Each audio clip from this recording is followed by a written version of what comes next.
Okie dokie. Welcome everybody once again to the Lion's Den. My name is Gershon Forde, otherwise known as your boy Forde. And once again, we are here discussing Chelsea matters. Of course, it probably was not the best day, but nevertheless, we're going to talk about this and talk about this at length. With me tonight, I have my friends, Mr. Seretse Hughes, and a new partner on the scene, but a long-time friend, Mr. Rondale Antwine.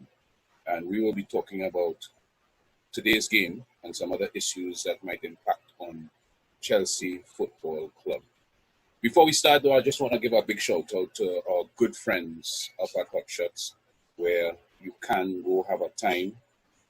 During our time, however, we want to make sure that we stay safe. And our great friends down at Trinidad Mall, the fan club. Okay, let's get right into it. Today was supposed to be a good day. Today was the day when we went up against Sheffield United down at Sheffield, and we simply put had a stinker. Maybe you guys can give me some idea as to how you felt about it, Seretse. Yeah, Good night, everyone. Good night, everyone. The game today was tough. It was tough for me. When I saw the lineup and I watched Frank's expression on the touchline, I think he knew today was going to be a bad. He has to put on a strong face, and under that strong face is a lot of hurt. He'll be asking himself some questions. Did he get the selection right? Has he perhaps placed too much faith in certain players? So overall, today was a terrible day. A day that we needed to win, but again, I think when you put pressure on yourself, because a day like this will happen to Chelsea. But given the critical period at this point, it cannot happen. It happened today, and we paid the full price today. Okay, Rondale, what did you feel about the game? Good night, everyone. Today's game was critical, yes, but I think it also exposed the naivety in the team of itself. Frank trusted certain senior players to do things in a particular manner, and that did not happen. So the youth aspect of the team was exposed in its fullest. Basically, what you guys are saying is that we had a terrible game because of the lineup. Is that what you all are saying? I'm saying, to me, the lineup did look to be a problem. Tell me why. I wouldn't have started Tammy Abraham today. Tammy doesn't particularly fill me a lot of confidence against teams that are particularly, although he is quicker than Giroud, he can't hold the ball into him. The ball kind of bounces off of him. He kind of tries stuff and it just runs away from him. When we need him to hold the ball, I felt Giroud should have started. And an interesting stat on Twitter. I'm not a person that looks at stats a lot, but seeing that I'm more into, probably traveling to Lions on Twitter and the area of Chelsea people. And someone said that Chelsea has won 6 of the last 8, and the 2 games we've lost, Tammy Abraham has started. So I think it was no wonder that I kind of lost today. Personally, I wouldn't have started Mason Mount. He played a lot of games. I started Ruben Loftus-Cheek. I don't have overall confidence in the three in midfield with the whole in midfielder and 2 high pressing number 8s. I don't think that is proven to be effective in the league. Okay. So, Rondale, I mean, as he would have mentioned some statistics, I saw a statistic today that said that Sheffield United had done quite well at home. They are a formidable force at home. So the question I'm asking is in connection with your answer. Do you feel that even though Sheffield would have been a difficult team to break down at home, do you still feel that the lineup was the issue in this game? Yes. The reason why I would say that is because we already know that they're stalwart at home. 5 games lost for the entire season so far at home. It's not that the game where, okay, let's start Jorginho here. Tammy, I agree with what he said. Tammy should not have started because And watching the game, you would have seen where they played bully football, standing off, holding the line. Is 2 backs or 4, and the 2 strikers. So you don't start Jorginho there because, yes, Jorginho is an excellent passer of the ball, but he does not have the legs to do what was needed in this particular game. Because if you watch the role that Kante plays when he's lying deep, he is back and forth, up and down. The ball for that almost scored his 4th goal, where the striker won the ball off of him. He was in no man's land. He taken his merry time, the ball bongs, the striker jump and take the ball. And I'm watching, and honestly speaking, I was like, Jesus, take the wheel. Because we could have gotten about 9. And you have Ruben Loftus-Cheek on the bench. I understand he's not rushing him back. Kovacic was also injured. He's not rushing him back. But when you're watching a brick wall, all they were doing is passing the ball around the brick wall and the brick wall counting. That's it. You needed something, and you brought Giroud in, and then everything is in the air. Everything booming going down the road. The defenders on that team, I believe, won majority of the air balls. Yes, they're a bigger team than us when it comes to size. So okay, so then why start Tammy there? Now, I'm not chastising Frank for starting Tammy because he was, I believe he may have been going with the speed aspect of Tammy. Right. But from the time football stopped, Tammy wasn't in form. Before it stopped, he wasn't all that in form.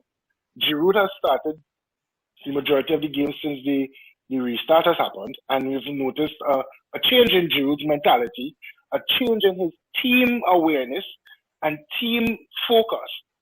So, yes, at this point in time, your senior player, which is Giroud, should have started, in my opinion. Now, people will hear me saying that, and they will be like, aren't you the same person that said Giroud should go? Yes, I am, and I still believe he should go. However, in this circumstance, we needed experience to deal with that type of defensive stalwart we were coming up against. Okay, so the question I must now ask is this, because this is an issue that we have been experiencing now for, I think, our entire season. What's going on in defense? My thing is that football teams tend to react as a unit. Even though they are 11 men on a pitch, they tend to react as a unit. We saw Christian Pulisic today affected by what one person online called the Chelsea sickness.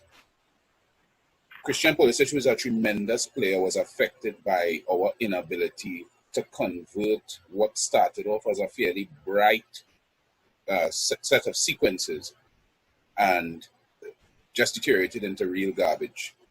Now, defensively, we are in a mess. It is obvious. We have had, I think, the worst defensive display. For this game, we have had the worst defensive display.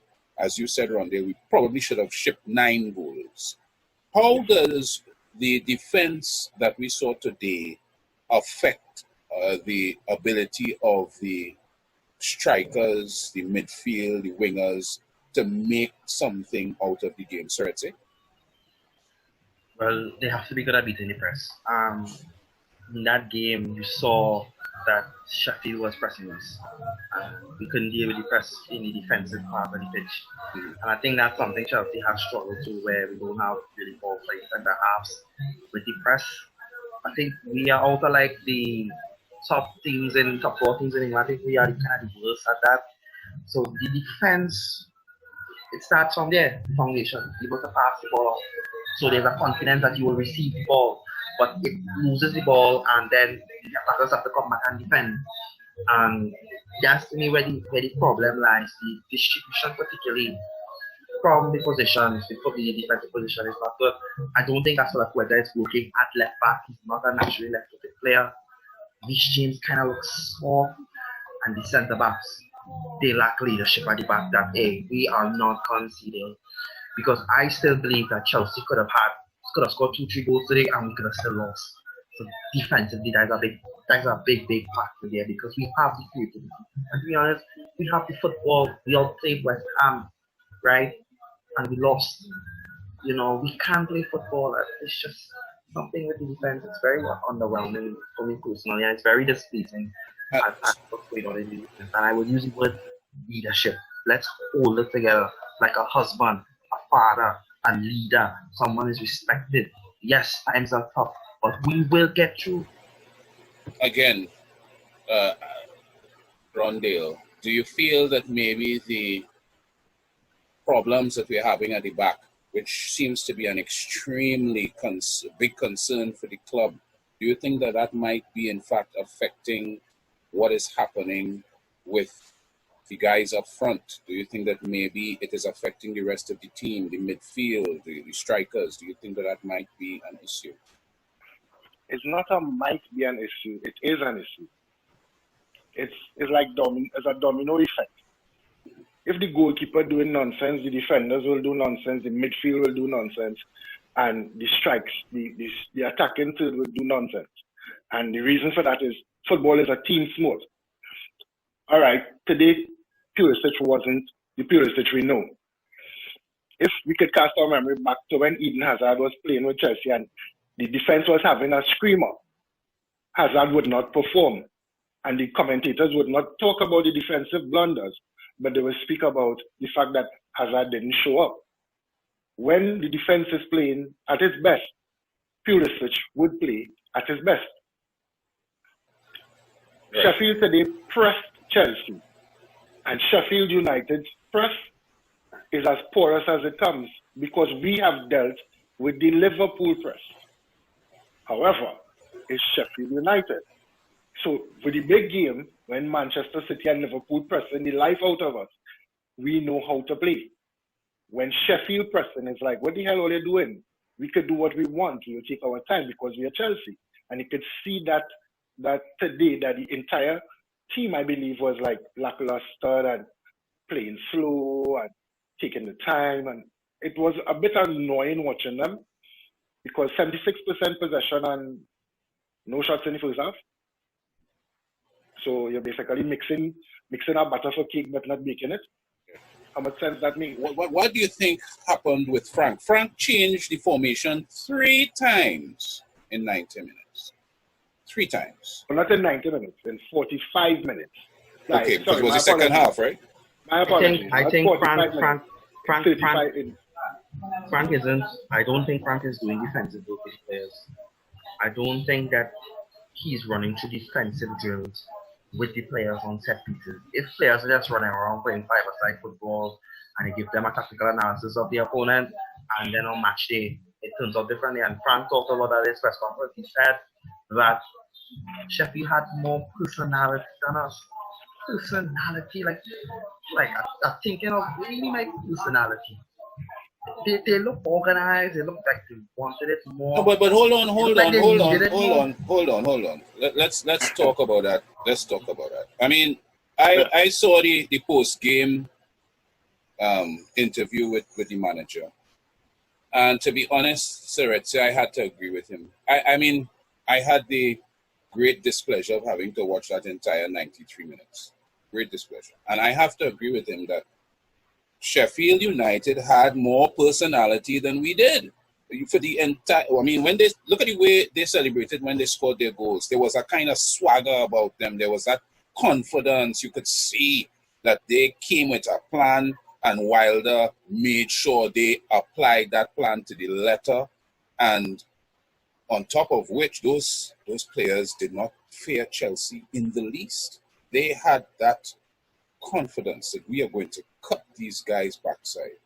There was that look about them. It wasn't just a question of we coming up against the great Chelsea and we have to be careful. And we have no. In transition, they were quick. And, they knew where the other player was, and they got into that game and they made sure of it. So when the manager says that we didn't have character, they had more character than us, I feel as if he might have been spot on. Seretse, what do you think?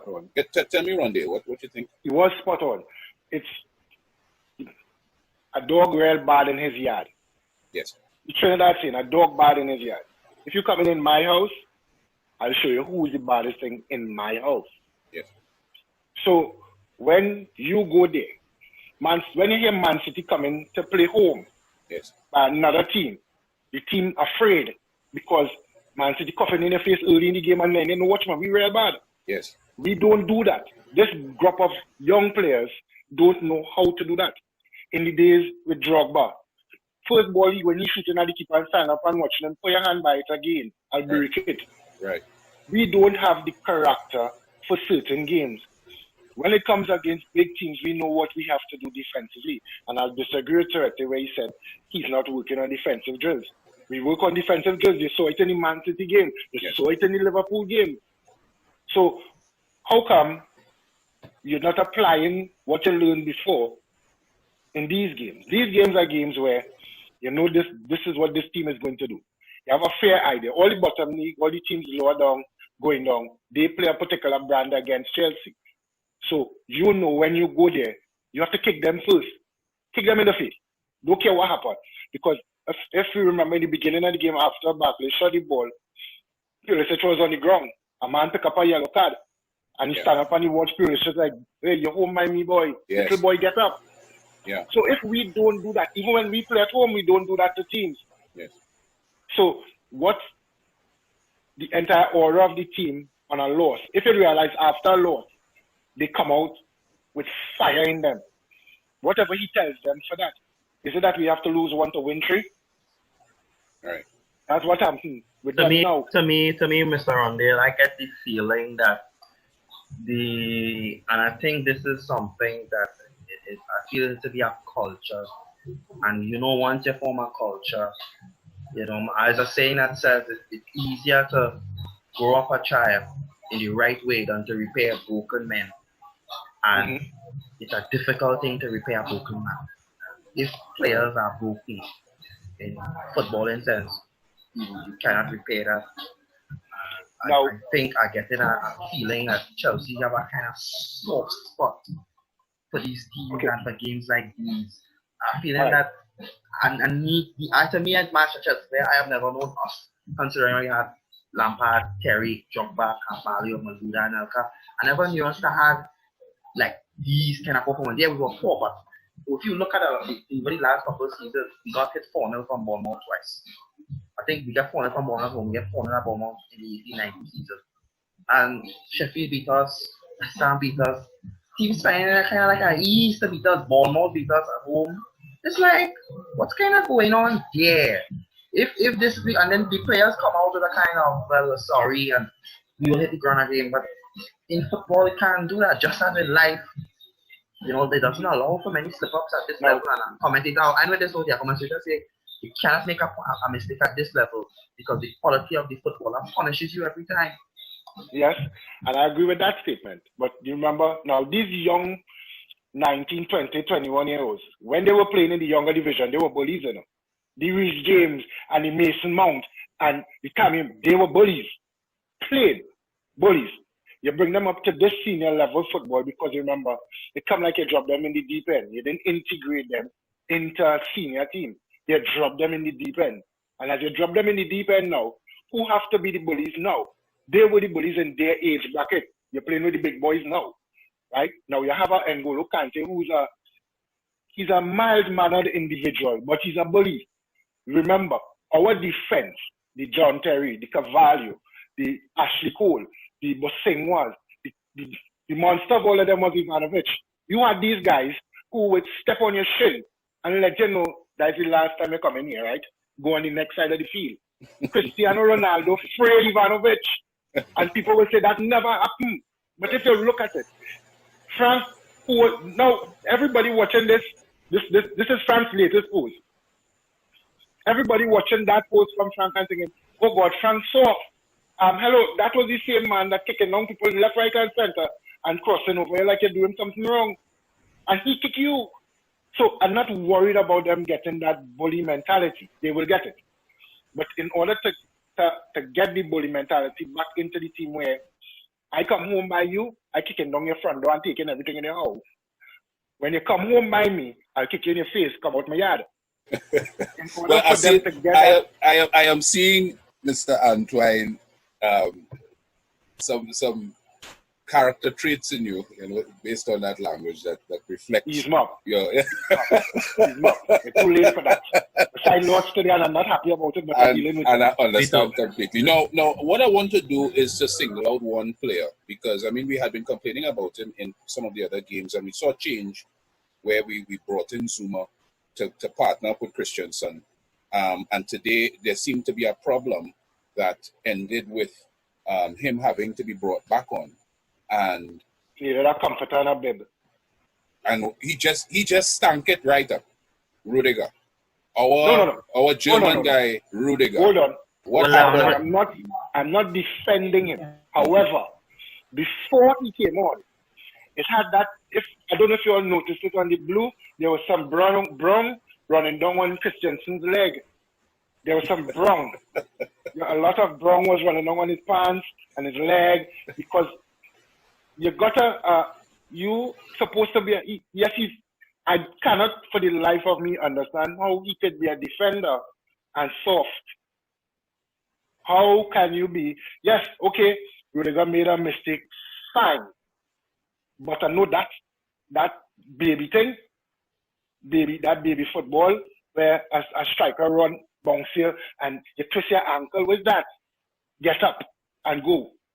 You playing for one of the biggest teams in Europe, and you twist your ankle, and you have to come off because it's hurting. Give me a blasted chance. If you can't hack it, get out. Seriously. Let me hear what Seretse had to say about that. Yeah. After Sheffield scored the first goal, I was like, I couldn't take it. But I did hear about the incident with Christensen, and it doesn't surprise me. Christensen looks like he belongs in a fairy tale book. Oh my God. I can't understand how he's a defender for real. What is that? I mean, somebody there has to like speak to him and be, hey, you're like physically imposing him. And as he said, it's like he expects to get hit. And like, wait, my poor boy, wait, bounce before. Just worrisome, boy, worrisome. And Frank Swap, another problematic centre half, another one, and the problem was there.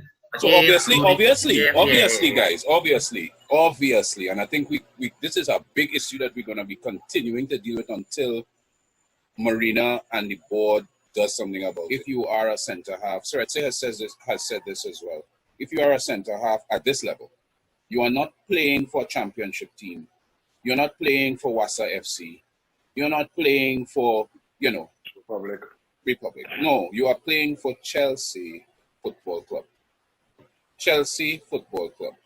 So at the end of the day, if you come on into a situation where Bacchanal is the name of the game, you just saw Christensen ship a goal, you had Zuma scrambling, so it come like Zuma working on his own in the back there, and you come on as Rudiger, and one of the first things you do is to basically settle the ball for the striker to pick it up and sink it past Kepa.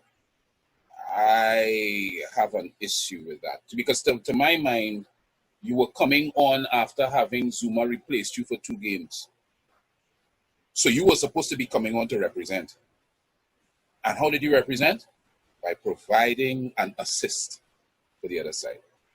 Now, I'm not trying to defend him in any way, but he didn't pick up the ball clearly when he was clearing it. Yeah, the ball hit him on his shin. Yeah. So the ball just dropped right there.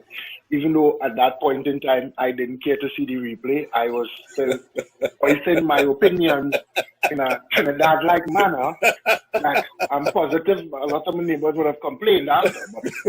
But again, I would agree with what you're saying. But I think we haven't, I believe it's focusing issues more than defensive issues. Because if we could focus to hold off Man City with the same back four that played excellent defense, we can't focus when we play in smaller teams. So let me throw this in here. Is it that we took Sheffield United for granted? Is it that we underestimated Sheffield? Yes, I feel an element of that, surely. I feel an element of that in the way how them players come on and play. I saw that Sheffield team, and that team was functional. That team was a machine. Today, that Sheffield plays up, but they will stay up. Will be a tough place to go and get points. the top while I've drilled it in these men.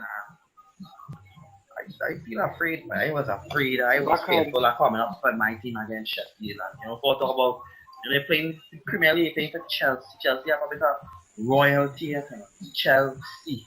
Royalty are dealing with here, and these men look like they're just coming like the barbarians to just smash up everything. And the defenders was just all too willing to let them go. But I think there's a strong leadership issue there because as well as operated on his play on at the left back. I don't know if he's communicating across with the other centre half. I think if he was playing other centre half, I think he would be better at pulling them together and so, but because he's playing as a full back, he's not there. And then in the midfield, so he's playing with two attacking eights. And I think just to say this, we are playing a midfield of three players where we have one holding midfielder. Today we have Jorginho who is a centre mid, not a central defensive midfielder. And we played with essentially two cams because that's what Mason Mount and Ross Barkley are. They are central attacking midfielders, but a centre mid typically in a 4-2-3 is supposed to be balanced. I'm good going forward and I'm good going defensively. Mount and Barkley, for good as Mount works and stuff, he is not somebody you're going to be wanting to have any back doing defensive work, typically. He's not the one you're going to want to be tackling. He's not the one you're really going to have to be intercepting. So we're literally playing with one centre mid and two attack-minded players. And you saw that way, take the ball out, running with it like we're running and lost the ball. So that is something that you do in the third end of the pitch, not in your end of the pitch. Okay, so pressing the two cams is not really effective for me. The reality is that we failed as a team, but the reason is what I'm trying to target. Rondell, do you feel that we underestimated Sheffield? Yeah, we underestimated them. We took them for granted because, again, you knew what you were getting into. They knew what they were getting into, and they knew what they had to do whilst going into it. So who knew what they were getting into? Sheffield? Okay. Chelsea. Chelsea knew what they were getting into. Because I am positive a lot of water bottles were kicked after the game. To make three formation changes. You know what? I don't agree with that, Rondell. I think Frank is being too soft on some of these players. No, but hold on. I wouldn't say he's soft at all. The reason why I wouldn't say he's soft at all, right? You could see Frank sits down calm. If it's one thing I admire him for, he sits calm. But if you watch his eyes good, some serious Trinidad coming out in him at that point in time. Because he changed formation twice. 3-4-3 and then 4-2-4.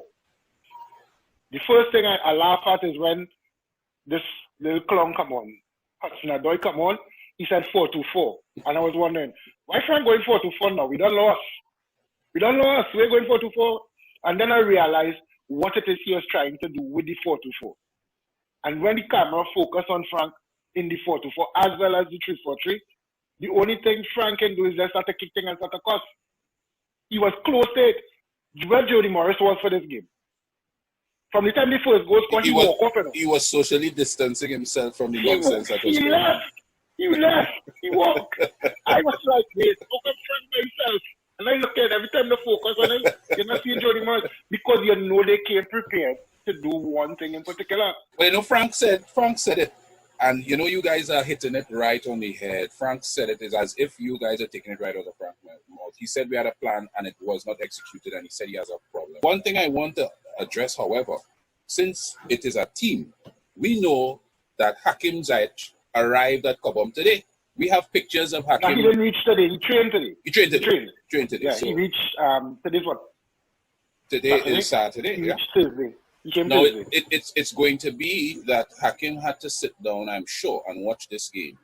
And I am sure that Timo would be on holiday watching this game as well. You know how I know that? Because Michael Essien tweeted today, "Come on, Chelsea, come on." Michael Essien tweeted today. So I felt pretty sure that because Seretse, remember we talked about... With some respect to that name. Yes, sir. With some respect to that name. Right? The bull, right? We could have do it in now day, boy. We could have do it in now day, boy. Yeah. Now, what I want to look at is the effect that this kind of, I mean, let's think maybe Kai Havertz was watching this game today as well, because I know that this is an issue I want to discuss a little later on.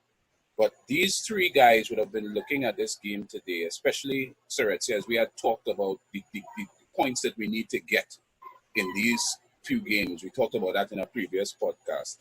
How do you think this game, this Sheffield game, would affect these three guys, primarily Timo and Ziyech Hakim? But how do you think it would affect all three of them, having seen this game today? Yeah, it will affect them massively, obviously, because Hakim and particularly Timo cut short his career at RB.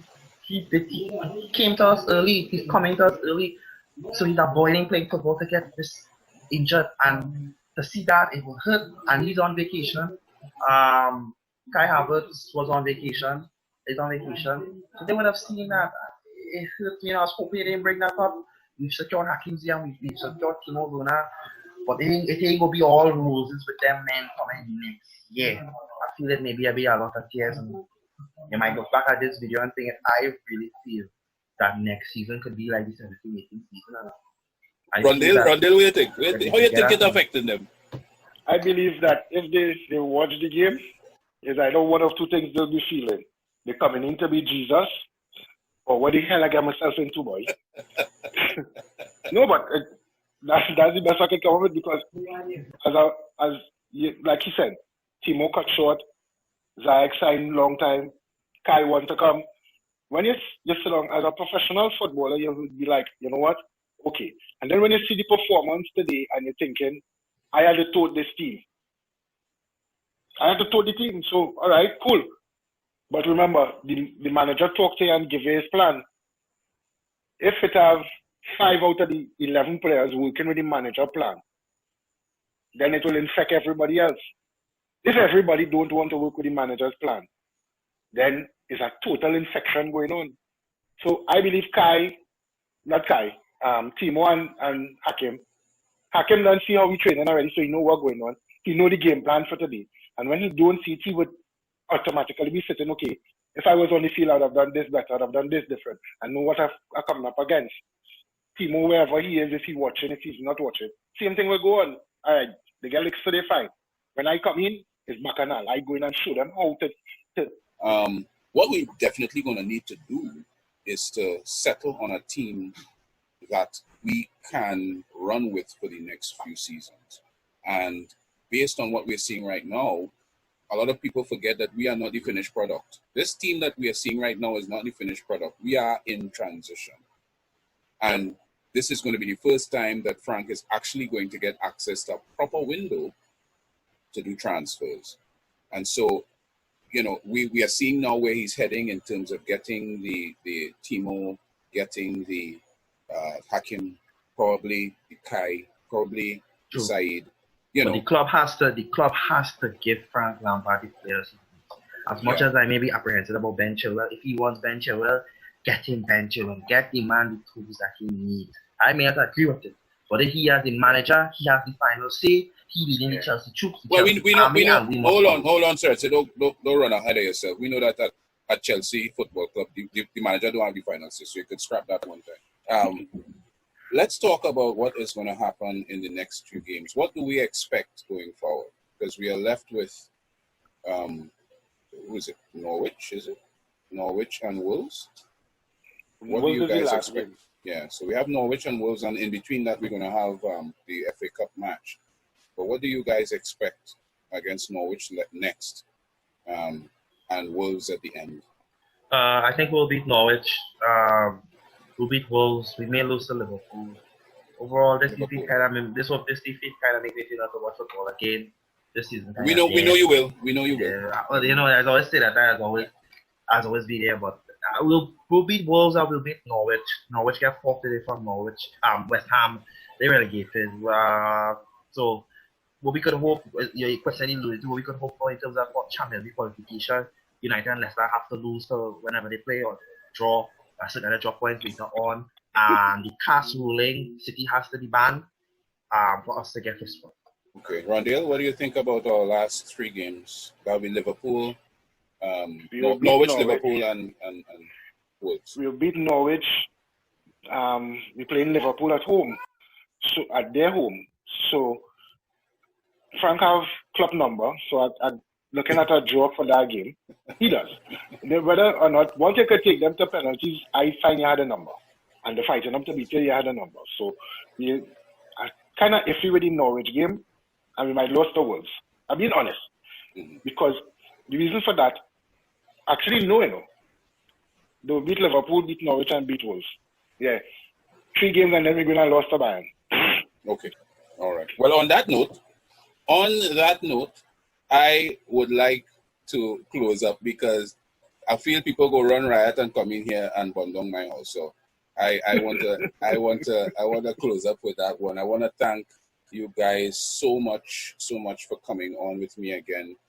This is Rondale's first time, but Seretse is a regular, and we're going to have him some more. I want to really thank you guys for coming on and giving me what I can only suggest are your honest opinions, as we want in the Lions Den. We love that here.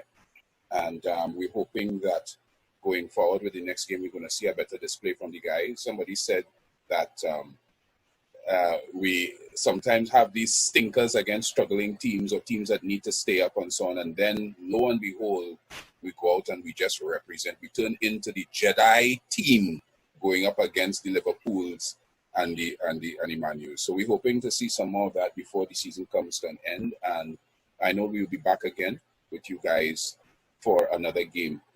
So thank you very much for you guys coming on and being with us tonight at the Lions Den. Yes. Problem.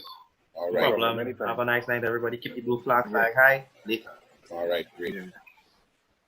And to our friends, we want to once again thank you for being with us at the Lions Den, and we hope to see you guys for the next podcast. Now, keep in mind that once again, we want you guys to go check our friends up at the Hot Shots and make sure to be safe when you're going out there. Keep that mask in your car. Keep that hand sanitizer in there. If you see too many people at the spot, don't go in.